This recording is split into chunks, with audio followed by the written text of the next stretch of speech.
Hello and welcome to my Esper leveling guide, where I'll go over the guidelines I've used in order to stay on top both in PvP and PvE. I will start by going over the Assault Esper's kit, but if you wish to skip ahead and see the different builds I've used on my journey towards level 50, click on the annotation in the middle of the screen.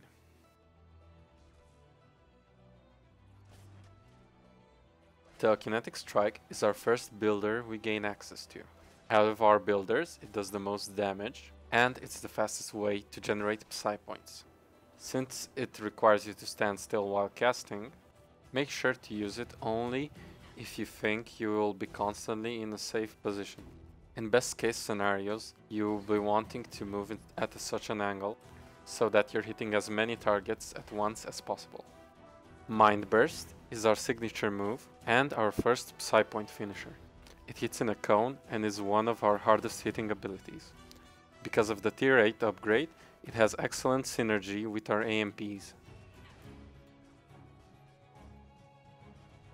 Because of the delay and lacking damage, Concentrated Blade is a mediocre mobile Psy point builder, but because of its multiple charges, you can use it in PvP to set up Burst. If you use it on a stalker before he goes into stealth, the blade will still follow and damage him. Because of the short range and time lost channeling, I rate Blade Dance quite low. The movement speed boost you get from it is okay, but since it can hit up to 10 targets, you can use it to rack up damage in lower level battlegrounds. Telekinetic Storm applies a powerful damage over time debuff AoE telegraph on an enemy, and can stack multiple times on a single foe. For PvP, it's better than Mind Burst only in large clusters of people, and in PvE with the tier 8 upgrade, you can help your party members by making the boss's deflect chance lower, which in turn decreases the strike through chance needed by your DPS. Psychic Frenzy is your go-to mobile Psy point builder when Telekinetic Strike is not an option. For PvP, I always choose to use it in small scale scenarios such as duels and 2v2 arena. The tier upgrade also giving us a decent amount of health returned per swing. In PvE, very few fights require so much mobility that you can't get away with Telekinetic Strike.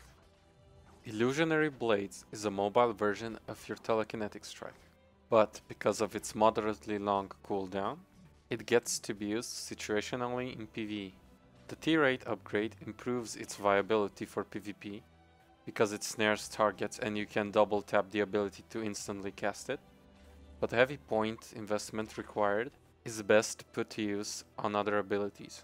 Spectral Swarm can be unlocked by spending points in the assault tree from level 18 and is best used in PvE when you're on the move to dish out extra damage. In PvP, the free phantoms you summon generally die way too fast to dish out enough damage to make it worthwhile. They can be at least used to interrupt enemy players from taking objectives in battlegrounds, but at the same time they can be used by the enemies to generate Psy points or any other resource. One thing to note though is that they can be extra annoying for stalkers, because if you stand next to them, they can accidentally impale one of your phantoms. Haunt is a mobile Psy point builder that applies a debuff on your target that increases magic damage taken, from which other Espers and Spellslingers can also benefit from. While I always use this ability, I only tier it up with any leftover points for PvE scenarios. Reap is a heavy-hitting single-target ability that can be used to burst a single target down or to be deployed as a trap. Because of its ability tier upgrades, it gets to be used only in duels or any other small-scale PvP, because it gets outclassed by Mind Burst in every other scenario. Going into the support tree, Bolster gets to be picked up by a lot of people, because it can instantly provide 2 additional Psy points. But since we lack the support power needed to make the healing over time worth it, I prefer not using this ability at all. Phantasmal Armor is a great support spell, best used when you or any of your allies need to absorb additional damage and get an extra armor interrupt. Even though it's great, the long cooldown is the main drawback to this ability. Crush is your first utility spell that knocks down your enemies and breaks through 1 interrupt armor. Even though it has a large cooldown, it has one of the longest CC durations. For most cases I have it on both for PvP and PvE. Keep in mind though that you can still dash while knocked down. Geist can be used in PvE while questing to tank for you in the opener. For PvP it has the same advantage and disadvantage as the Spectral Swarm, but instead of granting you a Psy point, it increases damage mitigation. It's also commonly used in the so-called Immortal Esper build because of the damage mitigation and the extra life gained from the tier 4 bonus. Restraint is generally bad for PvE since it doesn't break interrupt armor, and most creatures stand still and can attack from a range. On the other hand, for PvP, it couples very well with Crush, helping you kite or lock down targets for an extended period of time. Catharsis is a very situational spell that dispels harmful debuffs. While this job is best suited for healers, you shouldn't completely forget about this ability. Fade Out is our base crowd control cleansing ability, making it extremely useful in PvP and situational in PvE. Usually you don't want to tier up this ability, but it may be useful to cover distances in some fights by leaping backwards. Incapacitate is a crowd control ability that only Espers have access to, so you don't have to worry about overlapping diminishing returns with other classes when you use this skill in PvP. In PvE, Crush gets priority over this skill, but it's very useful if you need to bring along another armor interrupt. Shockwave is a low priority CC ability, but also very versatile. It is the only CC effect that does not trigger diminishing returns in the game, and it's incredibly useful in PvP to clear out ledges, especially in the halls of Bloodsworn Battleground. Additionally, the tier 8 upgrade makes it so that Espers are the only class in the game that can bring 2 CC cleansing abilities. Projected Spirit is a great gap opener or closer that also heals for a very large amount since it scales both off of assault power and support power. You can even use it while you're immobilized under the effects of your innate ability to leap onto ledges and ignore fall damage.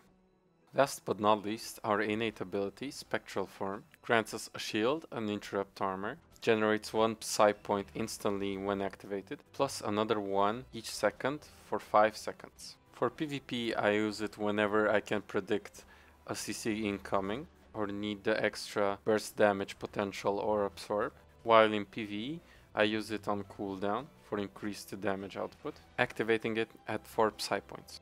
When it comes to stats and itemization, my first pick is Moxie, because it gives me assault power which in turn scales up all of my damage, and it snowballs nicely off of our 2 assault AMPs. Next up is Finesse, which gives me crit rate and crit damage, which goes extremely well with my crit based build, and if I can't go for more of these 2 stats, I choose Brutality.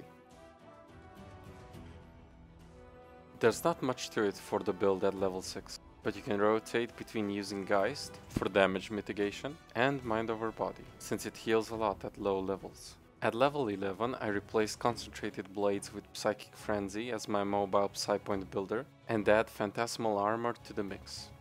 At 18 I've built my AMPs towards Spectral Swarm, which I use as my 7th ability.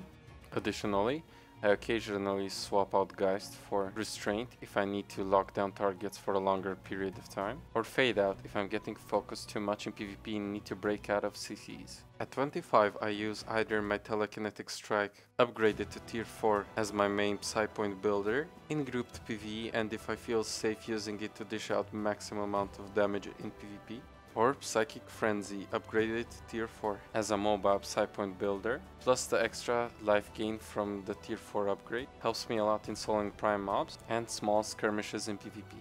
I also upgrade Mind Burst to tier 4 and use Haunt as my 3rd ability. I swap out Geist with Incapacitate to get an extra armor interrupt in PvE and for the extra strong CC in PvP, if you use it on your enemies in Halls of Bloodsworn before capping an objective. Unless they get their weapons quick, which can fall off the ledge, you are guaranteed to be able to cap the point by yourself. I also use Shockwave over Crush in Halls of Bloodsworn because I can push enemies off ledges. For the so-called Esper Immortal build, I swap Incapacitate with Geist, upgrade it to tier 4, and use it in combination with Psychic Frenzy upgraded to tier 4. For my last ability slot, I choose Projected Spirit, and worked towards getting the Humanity AMP because I felt I had trouble killing off enemies, especially healers in PvP. Plus the lifesteal's okay for soloing mobs and for the Immortal build. By the time I get to 50, my build looks like this, with small variations for PvP and PvE, but the build works off of Mind Burst and its tier 8 ability, relying on heavy crit rate and crit damage, plus having quick response as an AMP choice for extra utility. For adventures and dungeons, I stop going for the Humanity AMP and get Figment. Remember to constantly tweak your build accordingly for each type of engagements and to suit your playstyle. Make sure to rate the video and subscribe for more content.